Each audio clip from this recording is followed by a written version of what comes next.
Are you the kind of person that wants only the best for themselves? Let's say on this plot, the y-axis is the amount of money you have and the x-axis is something in your control. Now, I'm not a psychic, but my guess is you'd pick something around here. And if the y-axis were instead the debt you owe, if you don't like debt, you'd scoot to the left where the curve has a somewhat smaller value. Now, if we take a car ride along this curve, we note that something special happens at the 2 points we identified earlier. For both the maxima and the minima, the car was moving parallel to the x-axis. Now, some of you will recognize these arrows as derivatives.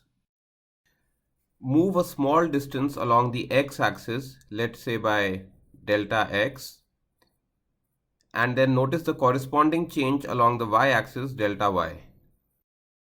At both our optimum points, the delta y's are essentially zero. Let's switch to working with a function that's easy to optimize now. The equation of this curve is y equals x square. It has one minima at x0, y0. It's called a parabola. Let's raise the stakes and increase the dimensions.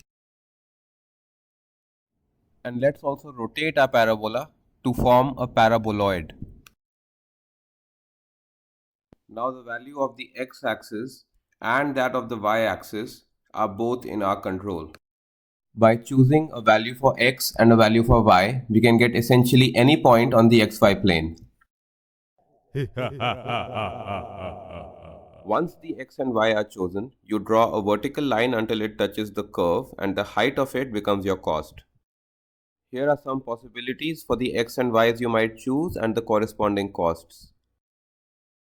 Costs which are given by z equal to x square plus y square. Now we want to bring back our car and drive it on some curves. But which curve? The problem is we now have two axes, so which one should we move along? We can introduce a plane where the value of one of them doesn't change, let's say the y-axis. Everywhere on this plane, the value of y is the same as our point of interest, so we can ignore it. And we now have a curve to drive our car on. As before, we make a small change del x along the x-axis, note the change del z and divide to get the derivative. Now we know that z equals x square plus y square and y is constant on this plane, so we can use this to work out del z by del x equal to 2x. We can now flip the roles of x and y, this time considering a plane where x is constant, and we'll get del z by del y equals 2y. Now let's put the del z by del x on the x-axis and del z by del y on the y-axis. Now we can go 2x along the x-axis and 2y along the y-axis to get a vector composed of the derivatives. This vector is called the gradient of the function.